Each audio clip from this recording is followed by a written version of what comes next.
Alright, so we're going to get started here. Today we are continuing on chapter 5.1 wave, part 2 of chapter 5.1 wave.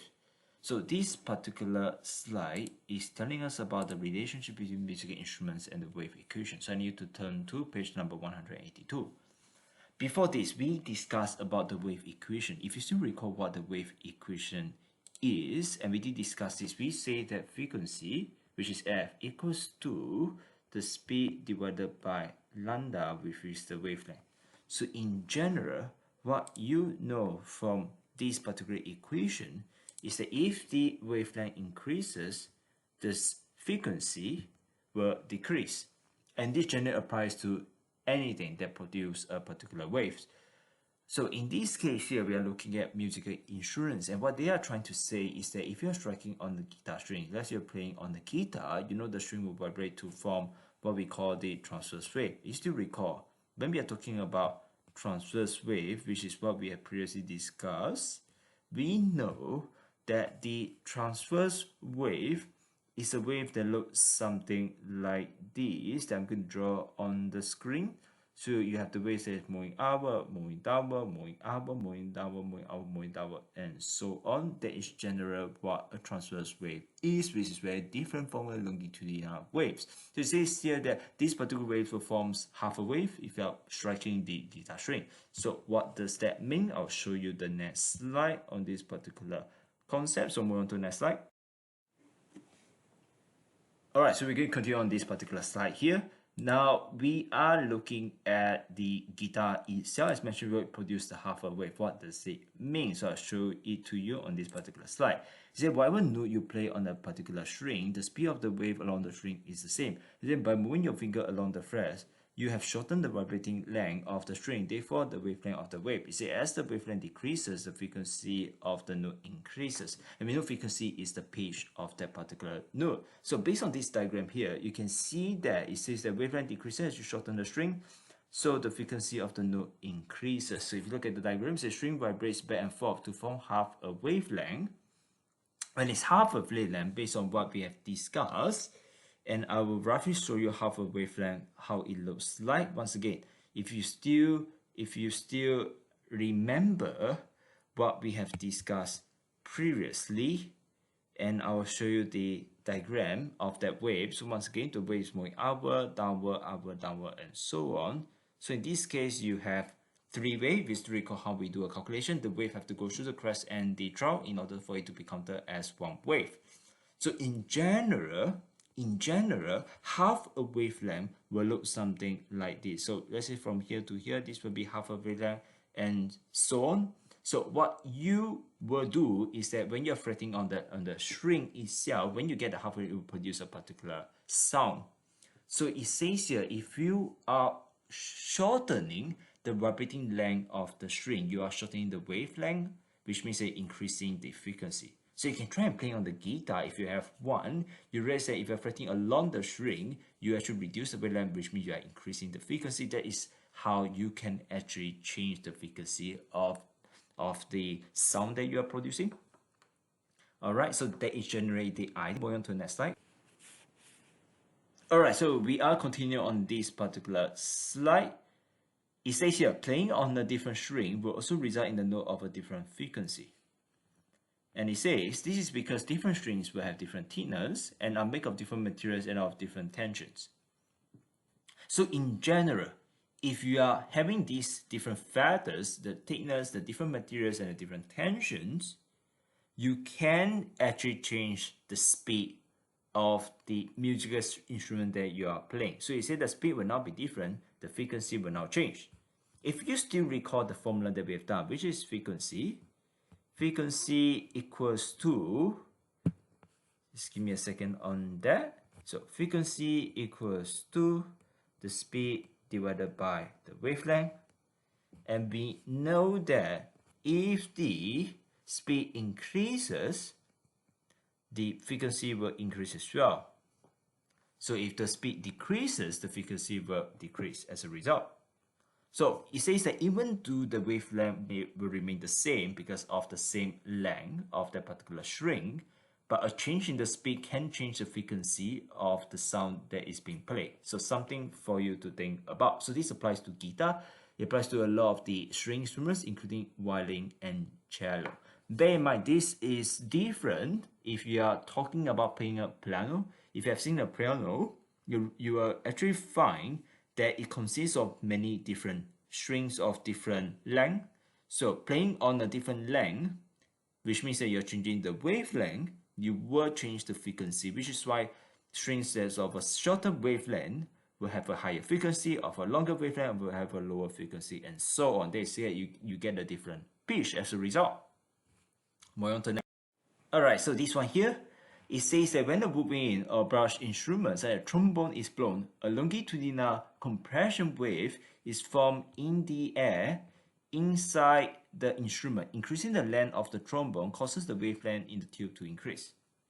So if you have found someone playing this, let's say during NZ for example, if they're playing a trumpet or in this case a trombone, in this case you are changing the length of the trombone itself. It says that increasing the length of the trombone will cause the wavelength in the tube to actually increase. So when the wavelength increases, the frequency will decrease based on what we have discussed today, which is frequency equals to speed divided by wavelength once again. So we know that if the wavelength increases, in this case the frequency will decrease. It means the pitch of the sound produced will change as well. Move on to the next slide. Alright, based on what we discussed, you see the frequency of wave produced will decrease and a deeper note is heard. Many wind instruments, such as recorders and clarinets, do not physically alter the length of the instrument but let air escape through holes. It says that when all the holes are closed, the full length of the instrument is used to form the wave. So if you're playing on, let's say, a clarinet, you are actually changing which holes that has to be open or closed. You say that if you open the air hole, it will have an effect of shortening the length of the air column inside the instrument, which means the wavelength produced will change. As a result, the frequency of the sound produced will increase and a higher note is being played. So once again, this follows the principle of the wave equation, or the formula of the wave equation, which is frequency equals to speed v divided by the wavelength, which is the length of the wave. And this is what it's trying to tell you, is that if you change whichever is being open or closed, you are changing the wavelength of that particular instrument, which means that frequency that is being produced is changed as well. Bear in mind, if it says a higher note, means that you're changing the frequency, and frequency in this case is actually the pitch. The pitch of the sound is the frequency. So I'll write this on the screen for you. So PITCH is the frequency, and that can be changed as a result of the change in terms of the wavelength. Alright, so moving on to the next slide. So this one here is on the electromagnetic radiation. It says when an electric current flows in a wire, a magnetic field is generated around the wire. It says this field can be detected by placing a magnetic compass near the wire. Similarly, moving a magnet inside a coil of wire generates an electric field. It says the interaction between electricity and magnetism is called electromagnetism. Here, James Clerk Maxwell proposed that the interaction between electric and magnetic fields enable them to generate each other, whereas these fields travel through space as transverse waves at right angles to each other. So something new for you to think about. Now we are moving on into what we call an electromagnetic spectrum. So electromagnetic radiation relates to electromagnetic spectrum. It's a combination of electricity and magnetism. What this is trying to tell you is something similar based on what we have discussed previously on electromagnetism, is that when electric field is being passed through a wire, you can generate a magnetic field, which means that you can place a magnetic compass. As a result, will increase the number of electrons that are present within the electric circuit. Eventually, more electric field can be generated as a result. This is what we call an electromagnetism. It's an example of a transverse wave, as you can see in the diagram on the right. This is an example of a transverse wave that actually consists of the electric field and the magnetic field. So transverse wave means the wave is moving outward and downward. If it longitudinal wave means the wave is moving forward and backward. So make sure you know the difference between transverse wave and longitudinal waves. So in this case, this is an example of a transverse wave, and it looks a little bit like an ocean wave. So the wave is moving upward and downward, and so on. Move on to the next slide. So This slide is on the electromagnetic spectrum. Once the electromagnetic spectrum comes from electromagnetic radiation, it says the electromagnetic radiation is a traveling energy that displays properties of both waves and particles. This exists on the spectrum. So you have different waves. They are of different wavelength, which means the frequency of these waves are different as well. So it says that it ranges from low frequency radiation, such as radio waves, to a high frequency, in this case a gamma radiation. Say light sound waves. As the frequency of electromagnetic waves increases, the wavelength will decrease. So you can see here, when the frequency of the electromagnetic waves increases, the wavelength will decrease. Let me show you what is on the next slide. So if you look at this diagram here, a few trends, and once again it follows the formula that we have are right on the screen right now. So based on what we discussed, frequency equals to speed divided by wavelength. So we know, based on this diagram here, moving towards the right of this particular diagram, what can you observe? If I move towards the right of this diagram, you can see that the wavelength, the force of lambda, actually increases. Do we agree that the wavelength has increased? The wavelength has actually increased. If the wavelength increases from the left to the right of the diagram, you know that the frequency will actually reduce. So the wavelength that has the highest frequency here has to be the gamma rays, whereas the one that has the lowest frequency has to be the long radio wave. So we did discuss something on the short wave radio and long wave radio, the FM and AM radio that we have discussed in class. But in this particular case here, we know that different waves will have different wavelength, which means they will have different frequency. And the one that you can actually see is the visible light. So visible light is the only wave here that you can actually see. So I will show this in the center. If you look at the color of the rainbow, you know that there is of the visible light, there is a wave that you can see. All of the other waves you can't really see, but bear in mind, a lot of this light or energy can actually be absorbed by substances. Let's just say through the sand or through any substance on the outside. So let's just say if you have a sunny day, for example, you know that you have the ultraviolet radiation, you have the visible light, you know that the heat can be absorbed by the material itself, which is why they can feel warm if you try and touch them. So something for you to consider. And we will discuss more about these different type of waves in the next few lessons. But for now, bear in mind everything that you do, there's a lot of things that are actually involving this wave, including the color of the objects that you see. And also, if you're using a remote control, you know that you are actually projecting infrared from that particular TV device that you're using to turn on the television. There is an example of an infrared. If you click on it, you see that the red light on top is not of a wizard, it's more of an infrared, and that actually turns on the television, for example. And you probably come across microwaves as well when you are heating up your food every single day or once a week, whatever it is. That is also of a particular wave. Bear in mind, different waves will have different wavelength, which means they have a different frequency as a result. Moving on to the next slide. So if I look at this slide here, this is on the final few pages of your chapter of 5.1, and I believe it's important, that's why this has been included here. There's something called scientific notation. When we are talking about this scientific notation, it says here in scientific notation, numbers are written as numbers between 1 and 10, called the coefficient, multiplied by a power of 10. So it says that 10,000 can be written as 1 times 10 power 4, or simply 10 power 4. The number of the top right of the 10 is called the exponent. For example, in 10 power 19, 19 is the exponent. When the exponent is positive, you can convert. When the exponent is positive, you can convert the number from scientific notation to decimal form. By moving decimal form or point these many places to the right. So if the number is positive, it will be times 10 power of a positive exponent number. So in this case, will be 1 times 10 power 7. So you have 70, as you can see. If the exponent is negative, you can see that the decimal point is moved towards the left, so you get something like 1 times 10 power minus 7.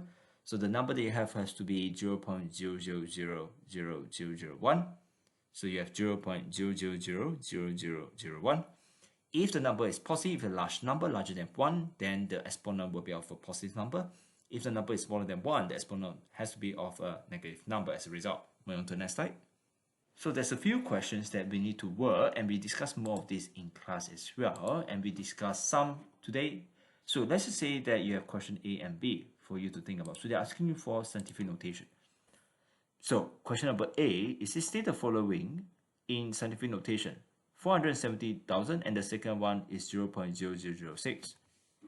If we look at A, you can see that your scientific notation will be 4.7 times 10 power of 5. Can you see the exponent, which is the number on the right hand side of the 10 power of something? So the 10 power of something, that something is the exponent.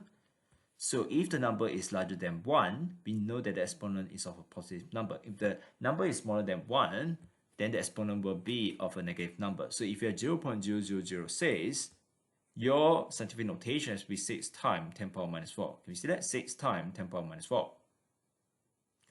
So if you look at this question here, so let's do these questions together. So let's look at A. So try yourself. Let's look at A. If we look at try yourself right now, once again we have two. We have A and then we have B. So if we look at A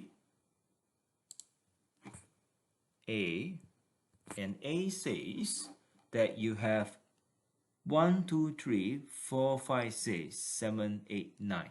So 31 billion. So you have 90. So what you need to do, you need to turn in a number between 1 to 10. So in this case, the only possible number is 2.1. 2.1 times. So how many zeros you have? You have 90. And then you're changing 21 billion to 2.1 times 10 power something. So 2.1 times 10 power something. So the exponent here has to be, so 1, 2, 3, 4, 5, 6, 7, 8, 9, 10. So it will be 10 power of 10. So if you have 2.1 times 10 power of 10, 2.1 times 10 power of 10, you will get the scientific notation of 21 billion. So 2.1 times 10 power of 10. If we have B, let's look at B right now.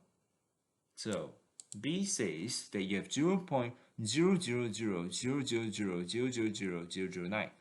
So after that 0 point, you have 1, 2, 3, 4, 5, 6, 7, 8, 9, 10, 11. So once again, your number has to be between 1 and 10.